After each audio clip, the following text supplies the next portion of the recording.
Hey, welcome to Monday Morning Power Up, where this week we're going to be talking about people pleasing. Have you ever noticed how some people just have a hard time saying no or staying focused on you if you're in a conversation? Or maybe somebody's always breaking their plans with you. Sorry, just one second. Let me take this. Hello? Oh, hey. Yeah. Hey, friend. How you doing? Listen, I'm in the middle of something. Can I call you back? It'll just be a few minutes. Uh, Thursday, I already have plans for Thursday. Well, that's okay. I'll change those plans. So those clients, they won't mind me rescheduling them. Yeah, no. When so I look, I know it's important. Of course, I don't want to hurt your feelings. No. Yes, you're important to me. Yeah, okay, listen, I am in the middle of something. So I'll see you. I'll pick you up on Thursday. Okay. All right. Okay. All right. Bye. Bye. Bye. All right. Bye-bye. Does that ever happen to you? Something like that? Maybe you're got a little bit of a people pleasing thing going on in your life. Well, we don't want to live like that. God certainly didn't create us to live like that. So I want you to take out pencil and paper or whatever you want to write down. Maybe you grab a cardboard box and a Sharpie. I don't care, but you've got to write down a couple of things while we go through this today. Okay. All right. Talking about people pleasing. People pleasers are afraid of upsetting others. They're afraid of not having approval and acceptance of others like all the time. And you may have that going on in one area of life, but not in others, or it may have already spread kind of like the fungus on my tomato plants in my garden, right? If it's on one leaf, it's going to soon be on every leaf. And so we don't want any kind of limiting or negative behaviors holding us back in life. We don't want to walk around afraid to tell people no, do we? So today, in an effort to get reprogrammed and get some of this people pleasing kicked out of our lives, we're going to look at three common scenarios, kind of like the one I just gave you with cell phone call. Three typical reasons why people pleasing happens, and three easy ways to stop learning to be a people pleaser. Okay, ready? All right. So, number one, let's say you're sitting down with dinner with your family. It's the end of the day, everybody's in conversation, and you hear the phone ring. What are you going to do? You're afraid to ignore the call. So you get up and you walk away from the family meal to answer the call because you're afraid if you don't, somebody's going to be upset with you. Or you're afraid maybe you kind of like this people pleasing stuff because you like to feel needed. And so you're afraid, well, what if somebody needs me? And then you get held up for 10 minutes while you've walked away from your family and your food's gotten cold. Your kids are looking at you like, really, mom? Wow. Okay, scenario number two. A friend asks you to help with a community project, but your schedule is already full and you promised your husband and your children that you would spend some extra time with them this weekend. You don't want to upset your friend, so you say okay, when really you want to say no instead of disappointing your family, but you just don't know how, right? Okay, scenario number three. If anyone is ever mad at you, even for the tiniest thing, or it might even be a misunderstanding, the stress of it can drive you to tears, near panic. You hate making a mistake that negatively impacts somebody else's life. Oh no, like that's the worst thing ever. You come close to hating yourself, or maybe you're already there, right? Okay, so now let's turn our attention to three typical reasons why this is happening. So number one, maybe you grew up being blamed a lot. Maybe because when you were a kid, maybe you had critical parents that blamed you for everything. Maybe that caused you to become a little over responsible in one life area, but it's spread to everybody, every other life area because you're so hungry for approval from others, right? Typical reason number two. Maybe you were taught that pleasing and serving others meant that you were a good Christian.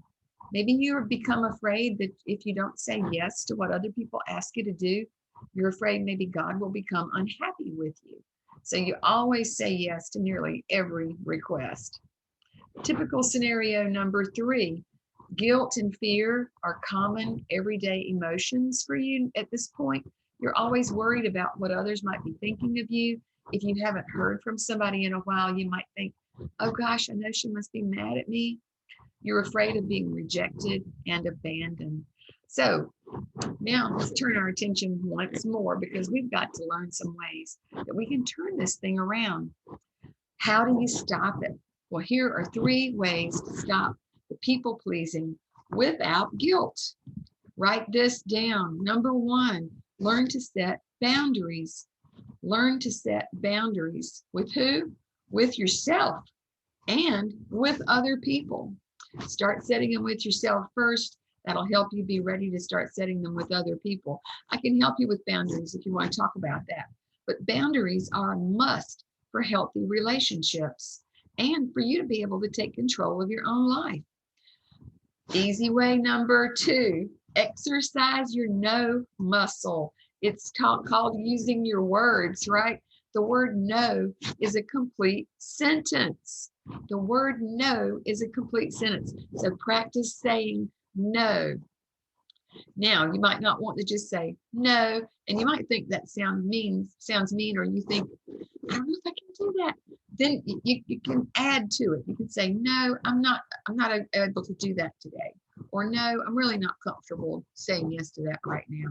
Or no, I'm sorry, but my calendar is full. You exercise the no muscle. Okay, way number 3, stop seeing everything as an emergency. Have you heard the saying, a lack of planning on your part doesn't necessarily equal an emergency on my part, right? So everything's not an emergency. Life is not supposed to be in urgent crisis mode all the time, is it? No, that's no fun. We like days where we're relaxed. We like those moments where we have peace. And so if you learn to stop being a people pleaser, you're going to have more peace. Well, why is this important? If you live for people's acceptance and approval, the minute that you perceive they've turned on you, or the minute they do turn on you, you're going to feel like you're about to die from their rejection, because you have given that much of your power away. You want to keep the power that you've given yourself. And if you give others power over your life, then you have no power. Who has it? Other people do. God didn't intend it to be this way. 2 Timothy 1:7 says, for God has not given you a spirit of fear, but of power, love, and sound mind, right? Yeah. Power, love, and sound mind. There's 3 more things that we have. God has given us in our corner to be able to not be people pleasers and do a whole lot of other stuff too. But, okay, now write these verses down. I want you to look them up. Galatians chapter 1, verse 10. Galatians 1:10, Proverbs 29:25, Proverbs 29:25, and 1 Thessalonians 2:4. 1 Thessalonians 2:4. All 3 of these Bible verses are talking about how we're not supposed to seek approval from people, because we already have God's approval. We are to seek not only to please him, actually we already do. You don't have to do anything to please God, because we're already pleasing to God. But when we turn our focus, instead of it being focused on pleasing others, which is earthly, and we lift our eyes and we focus on knowing that he is already pleased with us, that desire to please others just starts to melt away. We can reduce its power in our lives. Now, I've got a list of 10 affirmations for you that will help you renew your mind against people pleasing and help restore your own personal power. So what I want you to do is leave me a comment and say, hey, I want the 10 affirmations, please. And I'll send them to you. Okay. So remember, number 1, learn to set boundaries with yourself and with others. Number 2, exercise your no muscle. The word no is a complete sentence. And number 3, stop seeing everything as an emergency. Lack of planning on somebody else's part does not equal an emergency on your part. All right? Yay. Okay, now I want you to spread your arms really, really wide and wrap them around yourself and Give yourself a big hug because you showed up today. Yeah, you're on your way to being a Wonder Woman. All right. Oh, we got to have fun in this life. Life is too short to go around worried about what other people think. I want better for you. So reach out, ask for the 10 affirmations. And if you want to, there's a link in this post that you can book a free 15-minute consultation call with me. Absolutely free. Okay, so I want you to do that too. I'll be glad to help you, and we can do some one-on-one strategy about where you need help people pleasing or what it means to set boundaries. Okay. All right. It's something I specialize in. It's something for years I had none of, and life is so much better with boundaries. All right. I'll see you soon. Okay. Blow me a kiss. Mwah. I love you in Jesus. Bye.